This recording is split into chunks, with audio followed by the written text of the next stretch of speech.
The story of Walt's life is truly a magical one, and no one could tell it quite like Walt himself. My dad worked as a carpenter in the World's Fair building. He eventually ended up in Chicago as a contractor, and he was doing that when I was born, December 1901. But my dad made some money as a contractor, and he wanted to get back to the farm. They finally ended up buying this farm in Marceline, Missouri. It was a beautiful farm, but it was not the kind of farm to make a living on. Things got pretty tough on the farm when my dad had a sickness. So my dad sold the farm, took the money, and went to Kansas City. And my dad bought this Kansas City Star route. And they gave me a route. I was about 9 or 10 when I started there. Winter, we'd go out at 3:30 in the morning right after a blizzard, or in a blizzard, or in pouring rain. It didn't matter. I did that for 6 years. It was tough. The constant hardship took a heavy toll on the Disney family. One by one, the children began to leave home. And one day, Walt woke up to find his best friend, his brother Roy, had gone as well. So Walt did something that he would do throughout his life when things got tough. He took a chance. My brother had joined the Navy, so I wanted to join it. But I was still a year too young, 16. Finally, this kid come in to me very excited. He said, "There's something just forming here that you and I can get in." I said, "What is it?" He said, "An ambulance unit." I was in Paris, the 3rd of September, when Pershing pulled out. Paris, which had been this exciting thing with all these soldiers and things, suddenly there wasn't a soldier to be seen. And I suddenly became very lonesome. So then I went in and put a request in to be discharged. So I hit Chicago. That's where my parents were living. And I said, "Dad, I want to be an artist." And my dad, he just couldn't buy it. So I pulled stakes and moved to Kansas City. Roy was in Kansas City working at a bank. One of the fellows working with Roy said, "Say, I have a couple of friends that have an art shop." I went up to these samples, and there were all these corny things I'd done in France. Well, my gosh, they hired me. I mean, right on the spot. So I took the camera home, and then I started experimenting on my own way. But then I went into this Kansas City Film Actor. So that was where I got started in the animation business. So I was thinking if I had something with a novel quick, I might crack some margin. But I still couldn't get anywhere with it. I failed. I learned a lot out of that. And I think it's important to have a good failure when you're young. So I packed all my worldly goods in a cardboard suitcase. I went to Hollywood, arriving there with just $40 in my pocket from my Kansas City ventures. Now my brother Roy was already in Los Angeles. Both of us were unemployed. We solved the problem by going into business for ourselves. We established the first animated cartoon studio in Hollywood. Walt's dreams were finally coming true. He had his first big hit, Oswald the Lucky Rabbit. And he had married the love of his life, Lillian, an ink and paint artist at the studio who shared his dreams. Then he was dealt a devastating blow. On a business trip to New York City, he learned that he had lost ownership of Oswald due to a contract loophole. And to make matters worse, the distributor had signed away Walt's artists. Most people would have given up right then and there. Not Walt Disney. He sent a telegram to his brother Roy. Everything okay. And as he headed home to California, something happened along the way that would change things forever. Mickey Mouse came into our life. He popped out of my mind onto a drawing pad on a train ride from Manhattan to Hollywood at a time when the business fortunes of my brother Roy and myself were at lowest ebb and disaster seemed right around the corner. His first actual screen appearance was at the Old Colony Theater in New York in Steamboat Willie. He was the first cartoon character to stress personality, and I thought of him from the first as a distinct individual. I did the voice. Hang on, pal. Here we go.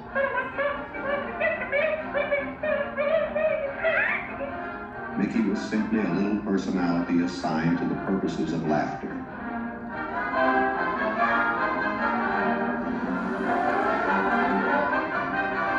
Mickey fitted the need exactly. He brought in the money which saved the day. He enabled us to explore our medium, and he paved the way for our more elaborate screen ventures. By nature, I'm an experimenter, so I had another idea which was plaguing my brain. It was the Silly Symphonies. It was a series without a central character. Every one was a new type of subject to give us something to reach out and accomplish something different.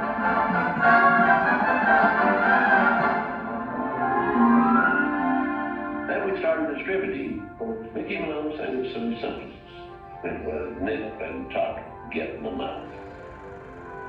Walt began to push himself and his artists, and when he wasn't working, he was worrying about the future. And then the inevitable happened. In 1931, he had what he called a heck of a breakdown. So he did something unique for Walt Disney. He took time off and took his wife on the first vacation they had ever had. When they returned, he was a new man, filled with ideas for the future.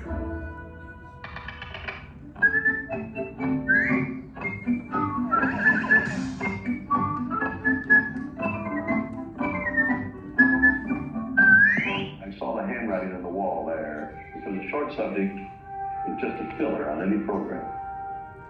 Now, if I could crack the feature field, then I could do things. I had done a little story research on different fairy tales I might do, and Snow White was one of them. I thought it was the perfect story. I had the heavy. It's a magic wishing apple. Now, make a wish. I had the prince and the girl, the romance. I had the sympathetic dwarfs and things. We started Snow White sometime late 35, and it was around 2 years in the making. We had the family fortune, we had everything wrapped up in Snow White. In fact, the banker, I think, was losing more sleep than I was. We had a big premiere at the Cartley Circle Theater, big, grand Hollywood premiere. All of Hollywood brass turned out for a cartoon.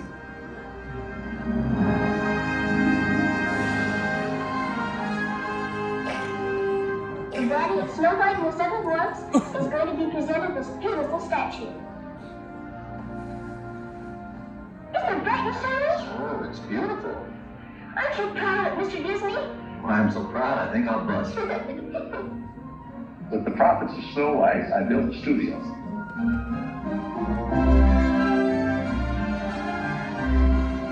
Years later, I was almost broke. But I had all these pictures and words. Pinocchio? There are no things on me. Bambi? Fantasia?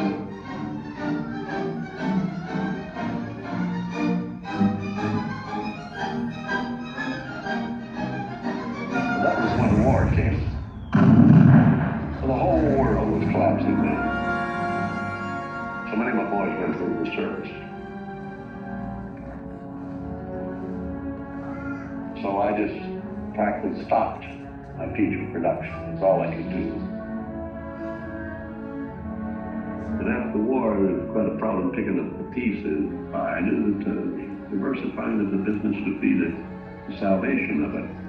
So I tried various things. I wanted to go beyond the cartoon. And I thought if I could get into the live end, if there's things I could do. Stand by, engines.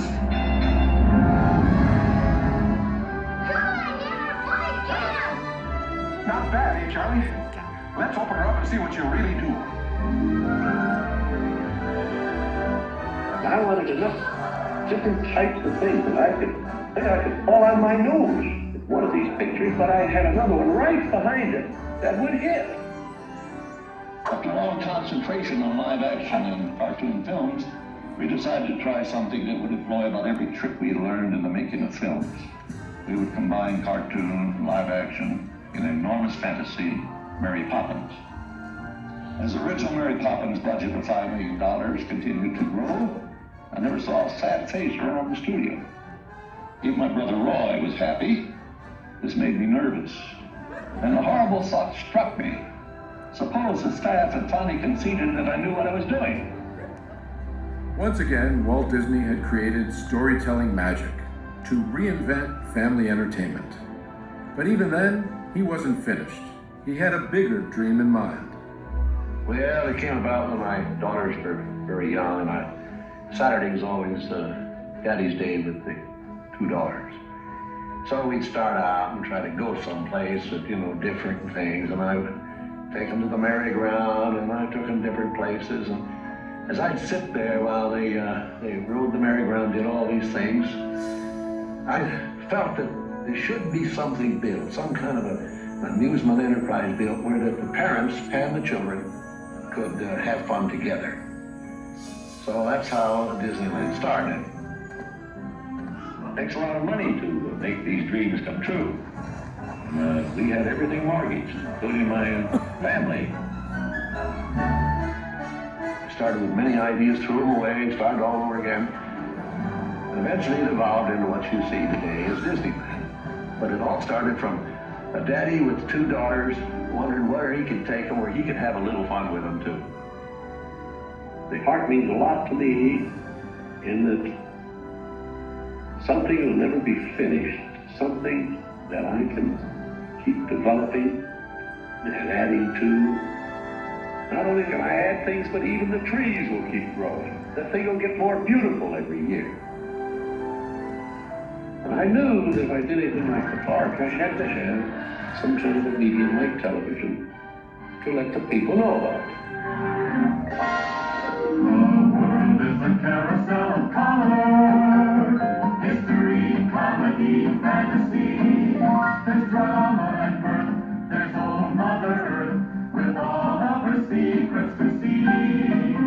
The miracle of imagination, the marvels of earth, sea and sky. These wonders untold are ours to behold in the funny world, the sunny world, the wonderful world of And now your host, Walt Disney. Today, I want to share with you some of our ideas for Disney World. Here in Florida, we have something special we never enjoyed at Disneyland, the blessing of size.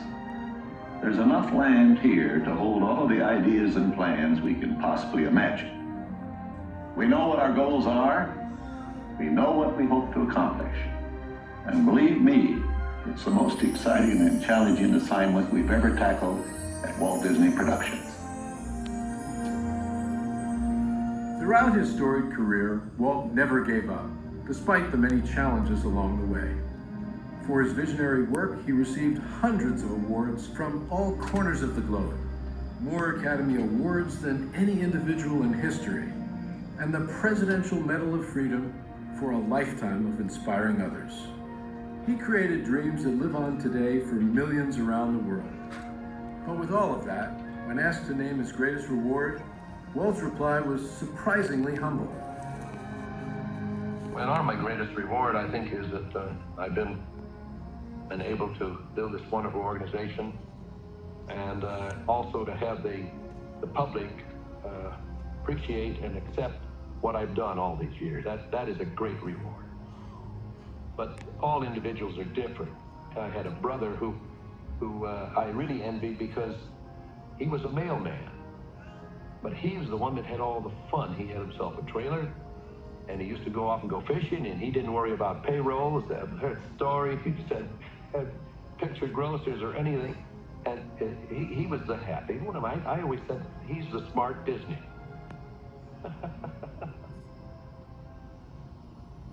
I was stopped one day when the little boy asked, "Do you draw Mickey Mouse?" And I had to admit I do not draw anymore. Well, then you think of all the jokes and ideas. No, I said, I don't do that. Finally, he looked at me and said, "Mr. Disney, just what do you do?"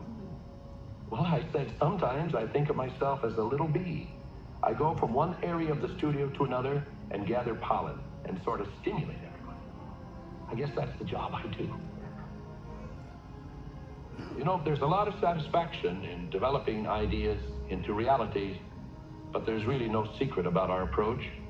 We keep moving forward, opening up new doors, doing new things, because we're curious. And curiosity keeps leading us down new paths. We're always exploring and experimenting. We're interested in doing things that are fun, in bringing pleasure and especially laughter to people. But I only hope that we never lose sight of one thing. It was all started by a mouse. Like a boat out of the blue.